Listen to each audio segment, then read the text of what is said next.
This is Future Fork, a show that explores the world of food and the decisions we can make today that will shape our future.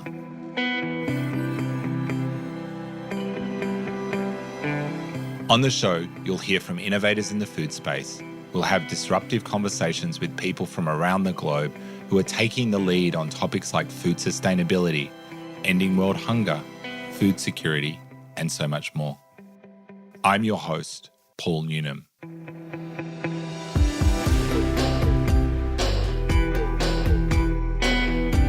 In today's episode, I'm joined by Michael Sheldrick. Michael is the author of From Ideas to Impact, a playbook for influencing and implementing change in a divided world. And he's the co-founder of Global Citizen, an action platform dedicated to achieving the end of extreme poverty. In today's conversation, you'll hear how Michael is working at Global Citizen to achieve its mission through policy advocacy and accountability. We'll talk about how fatherhood has impacted Michael's work, and Michael shares some of the lessons he learned in writing his new book and how it helped him turn them from ideas into impact. Let's dive in. Michael, welcome to the show. Great to see you, Paul. Great to be here in Melbourne as well. Let's get started. You wear many hats. Tell us a little bit about what keeps you busy. In my day job, I'm co-founder and chief policy officer of Global Citizen. We have 12 million members around the world. And then I've recently just become a dad as well. We have a 3-month-old child, Mickey. And then I guess in my spare time last year, I also wrote a book as well. Amazing. So let's start with fatherhood. Tell me a little bit about, has fatherhood impacted your work? You know, it's funny. When Mickey was born last year, it occurred to me, we talk about all of these big challenges. We talk about ending extreme poverty by 2030. We talk about addressing climate change, and we talk about the consequences if we don't rise to the occasion. And sometimes those consequences, because we know that some of them are so far into the future, 2100, it occurred to me when she was born, wow, she's going to potentially and hopefully, touch wood, still be alive around. She'll be 76, 77. She might have her own grandchildren by then.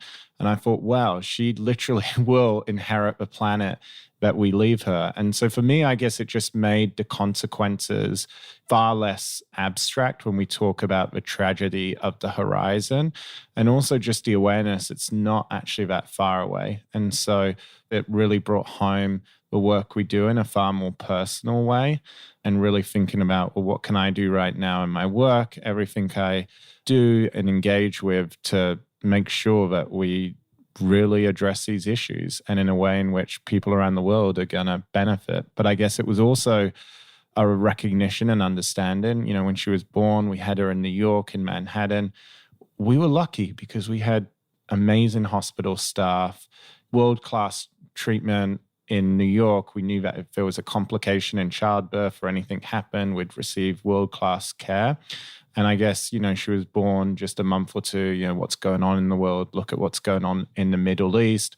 And you look at children being on the front lines in many cases of these conflict. They are always the ones who suffer the most. So it was also, I think, a sense of gratitude and understanding of how lucky we were, and how many people around the world, many parents, don't have those same opportunities or access. And so for me, it was also a call to action to recommit to some of the biggest inequities and injustices we see in the world. So you live in New York, but you travel quite a bit for your role. How was that, being a father? It's funny, before I met my wife, it was traveling all the time. And people think it's glamorous, right? But when you travel and you live in nonprofit land, it's often like you're traveling weird places and you're traveling, staying in as cheap accommodation as you can find. It's often uncomfortable, but you do it because it's part of the mission, right?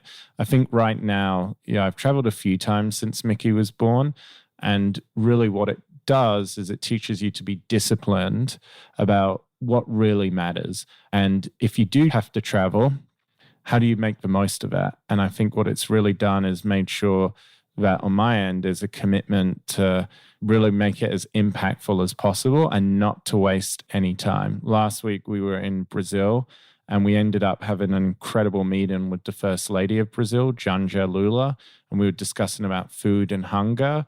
But I know that if it's not a good reason, first I've got to get questions from my wife, but also we just don't have that long on this planet. So just making sure any available time I've got, I use it in the most impactful way possible. So you mentioned you've just brought out a book and it's called From Ideas to Impact.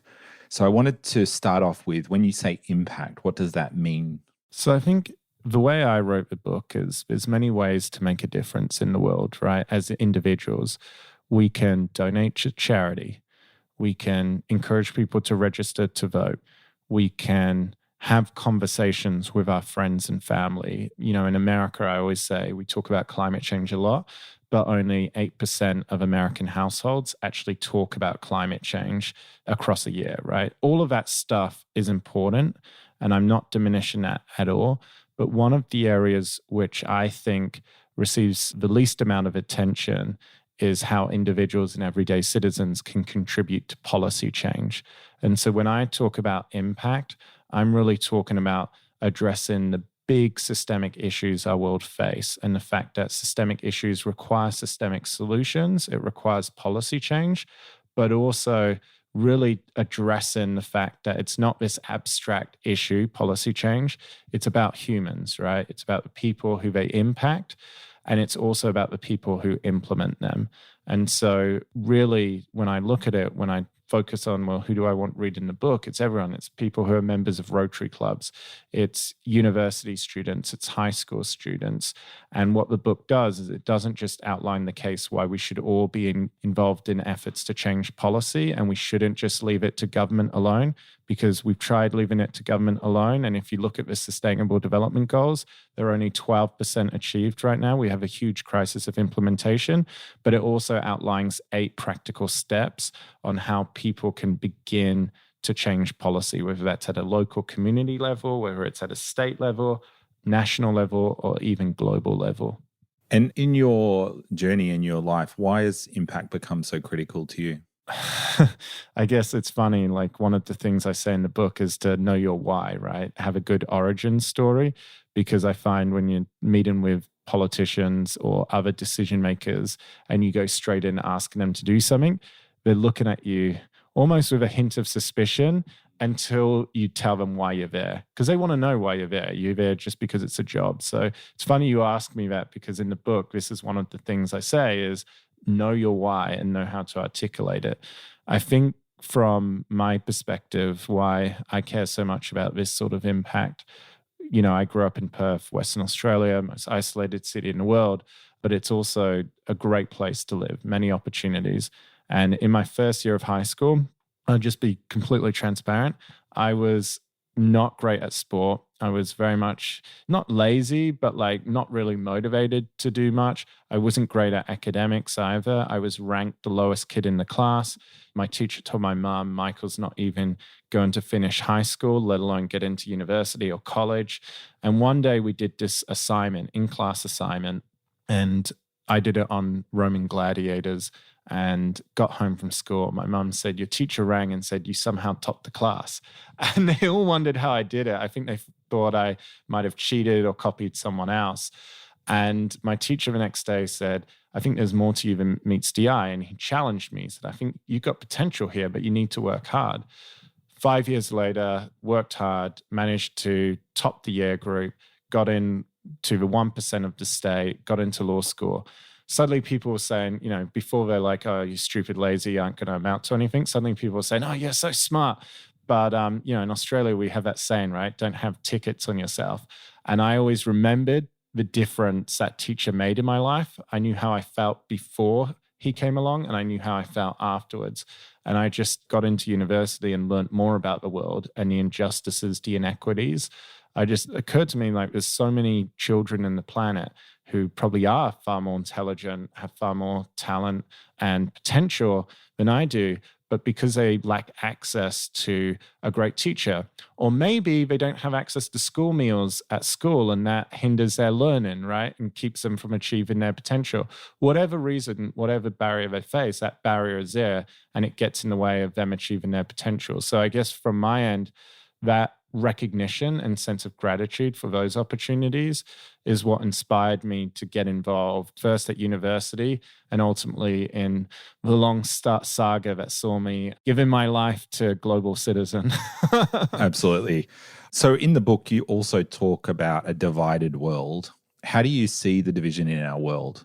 One of the examples I use in the book is I talk about actually, and you'd appreciate this, genetically modified food, right? And one of my friends, Professor Glenn Dennon, another great Australian who's involved in this movement, he is at Columbia University and he brought out his book last year, Universal Food Security. It's a great book and I recommend it to all your listeners. But one thing I learned about in reading that book was about the saga of golden rice, right? I'm not sure if you're familiar with it. Many of your listeners are. But yeah, I wasn't really across it in a big way. But what I read about golden rice is, okay, it's a genetically enriched product, right? But it has the potential to potentially help millions of children who have vitamin deficiencies, right? But there was this huge campaign by many NGOs waged against it, right, over 20 years. And in actual fact, then agricultural scientists, Nobel laureates had to come out and say, guys, let's stop with the stigma here, because let's be honest, most of the food we eat are in some ways genetically modified. We just don't call it that. And this has the potential to save millions of lives. And so I mentioned that actually in the first page of the book, I kid you not, as an example of division, because I call it the purity test. But I think sometimes today we're very quick to apply the purity test to what are complex issues. And we say, okay, this is a black and white area, when in actual fact it's shades of gray. And what we do is we say, if engaging in something doesn't ladder up to our vision of how we view the world, right, then we tell ourselves we shouldn't engage, we shouldn't do that. And I think the reason why is right now, in a world that's heavily divided, we're very afraid of offending our tribal loyalties. And the reason why is we're afraid of offending those loyalties because we're afraid of the risks. We're afraid of being called traitors. We're afraid of the risks of outcast. And you see this around the world. Look at the Republican Party in America, right? If someone crosses the line, they face huge political risk. But I also see it in the nonprofit and I see it in the advocacy world too.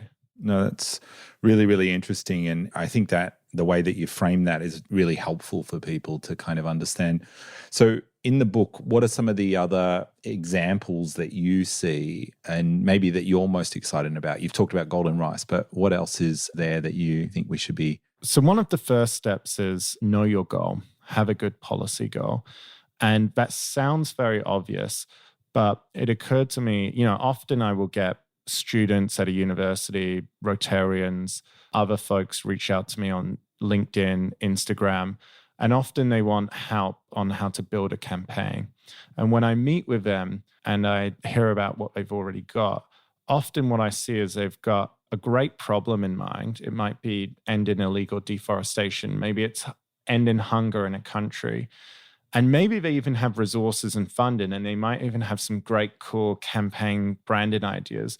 But what they actually don't have is a solution. And I'm like, okay, you've got this campaign, but your campaign is all focused on the problem. What solution are you actually putting forward? You can't turn something into impact if you don't have a specific, very concrete understanding of the policies you're trying to change.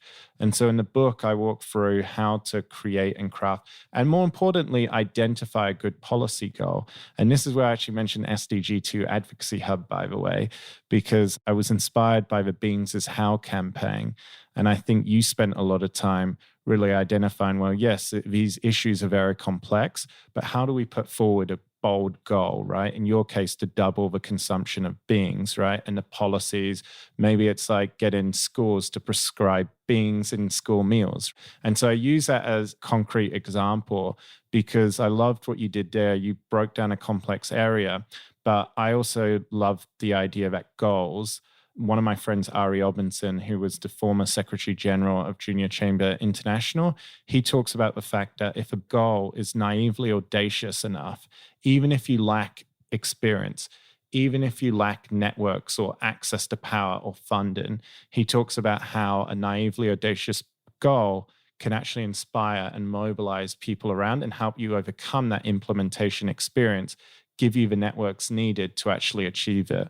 But anyway, that's where, I give you guys a shout out because I think it's a fantastic example. Well, thank you. And I'm looking forward to getting the book. I've got it on order here and still waiting for it to be delivered. So I think it's still coming out in Australia soon. So out in the US already. It'll be out in early April. But if you're listening to us in Australia, Boffin's book, you can pre-order it with a 25% discount. Perfect. So you also talk about Global Citizen. For those who aren't familiar, can you tell us a little bit about what is Global Citizen? So Global Citizen is a movement of 12 million members around the world. We campaign to end extreme poverty. That's our mission. That's our mandate. All of the actions, campaigns we do come back to that goal. And at Global Citizen, we're most well known for our big platforms, our big events. Right now, we're sitting on the eve of Global Citizen Melbourne, right, where we have literally popular culture and policy. We've got the Minister for International Development, President of the International Fund for Agricultural Development, and then we have Crowded House, right? And of course, in New York, we're most well known for the Global Citizen Festival, which we've been running every year since 2012. But for us, the pop and policy is really important. And so I guess my role as Chief Policy Officer is to make sure that when we're driving popular culture, we're really doing so in a way that galvanizes people to act, gives them a way to take action, and directs them to delivering concrete policy change. And so an example of that, we've, for the last few years, been supporting the International Fund for Agricultural Development. We've been working with actors like Idris Elba and his incredible wife and UN IFAD ambassador, Sabrina Alba, together with the actions of Global Citizens to get governments to increase their funding for IFAD in order to support millions of people on the front lines of the climate crisis through getting farmers the support and access they need. But since 2012, Global Citizens have taken over 33 million actions. That's helped unlock over $40 billion. And all of this is done in partnership. And that $40 billion has helped to improve the lives of 1 billion people around the world. And I should just say, Global Citizen sees none of that money. Our job is to hold commitment makers' feet to the fire for the promises they've made and turn talk into action. So over that period of being involved with Global Citizen, can you tell us what one thing that you wish you knew at the beginning when you started to now? So like looking back, what's one thing that you were like, oh, I wish I knew that? It's funny. That question is when I started writing the book, that's what I asked myself. What do I wish I knew then that I know now?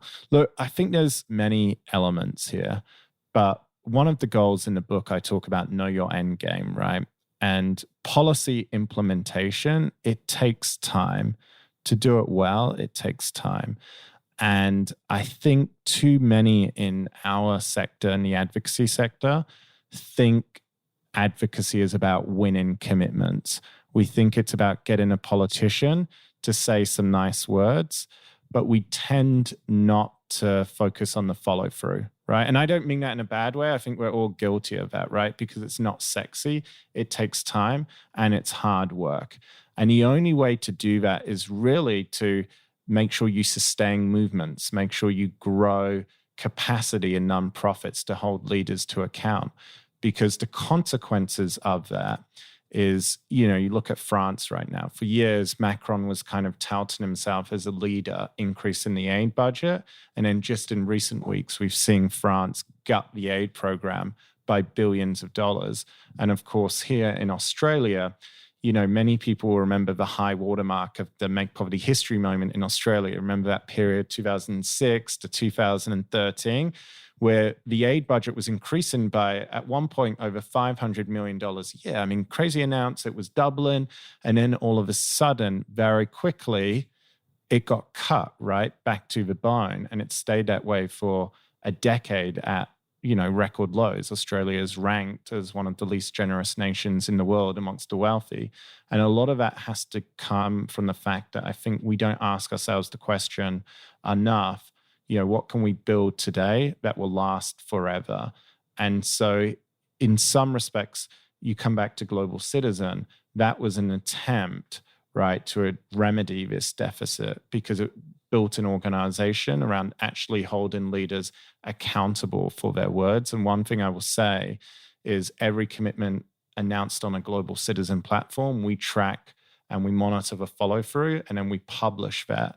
But too many of these conferences that's done around the world, you hear all of these nice commitments, politicians clap themselves on the back, they go out for a nice lunch somewhere and then they forget about it. And the rest of the world doesn't hold their feet to the fire.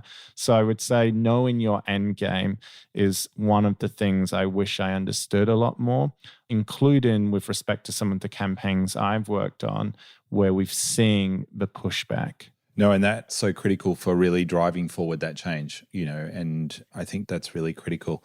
So in 2024, what's your big focus? So in 2024, we have several focuses. The first of which is really around the fact that we have to address people's basic needs. People talk about the fact 50% of the world or more, 50% of the planet is voting this year. You've got the UN hosting the Summit of the Future, right? About the future of the UN. But the thing is people's trust in these institutions, whether it's democratic institutions, whether it's international institutions, they're in large part going to measure the effectiveness of those institutions based on how well they see it serving their basic needs. And when you've got hunger on the rise, when you've got food aid being weaponized around the world, it's very hard for people to say, well, this is a system working for us. And so I think what I've encouraged our team at Global Citizen is to say, let's get back to a focus on basic needs. That includes access to healthcare. That includes access to food, and it includes addressing the issues focused on it.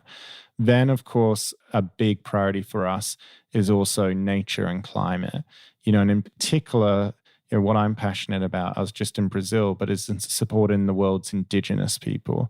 They're responsible for over 50% of the world's forests in terms of protecting this natural asset that provides so much benefit. And yet indigenous people make up just 5% of the world's population and they receive little support. I mean, something like of all the climate finance and billions of dollars we see around the world, less than 4% goes into supporting those communities, many of them in vulnerable situations, addressing deforestation.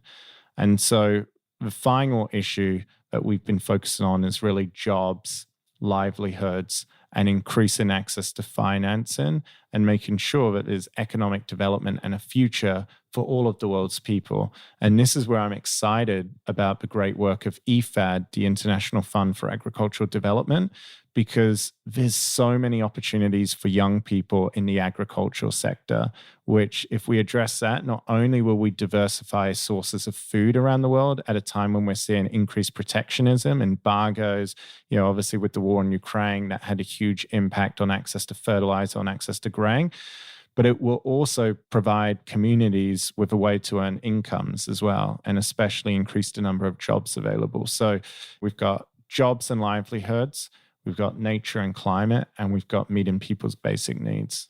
Small change in tact. You're back in Australia, you're living in New York. What's something that you love to eat? And is there anything that you've kind of hit the ground in Australia and gone looking for? Okay, so I'll answer the question first. I was going to say, I wonder if Australia has it, but I love hummus. So hummus is one of my favorite things. I can have hummus on everything. I can have hummus on pizza, on pasta. I can put hummus in a burger. I can have hummus by itself. I'm happy to just eat it with a spoon. My favorite is to have it with raw broccoli. I love the crunch of broccoli with hummus. There's nothing better in the world. And of course, I've learned to make my own hummus with a great recipe that a friend gave to me. The trick I've learned is to go hard on the tahini, the chickpeas, and also with the za'atar, the spices, and to only use a dash of lemon. Because what I found is many of the packets of hummus you might buy in a store in New York, they over-index, I guess because it's a preservative, but they over-index on the lemon, and that's where you get that more soury taste. So I go less on the lemon. But yeah, I was going to say, I'm sure Australia has some great hummus. This was a recipe I really perfected, I mean, in my humble opinion, during the pandemic. So yeah, I'll have to check it out while I'm here. If I'm not wrong, I think Australia is one of the largest exporters of chickpeas around the world. Is that right? So I actually didn't know that. I definitely know when I was in India, they're the largest exporter to India of Is that chickpeas. right? Wow. And that fits into our beans is how family. So It you're right on there. Okay, So cool. beans, So I'm peas, helping- and lentils. I'm helping propagate the Beans is How campaign. There you go. Well, thank you so much for joining us on the show. Thanks for having me, Paul. You've been listening to Future Fork, a show that explores the world of food and the decisions we can make today that will shape our future. Future Fork is produced by Disruptive Consulting Solutions and supports the SDG2 Advocacy Hub. For more info, head to the website futureforkpodcast.com. This show was produced with strategy and production support from Wavelength Creative.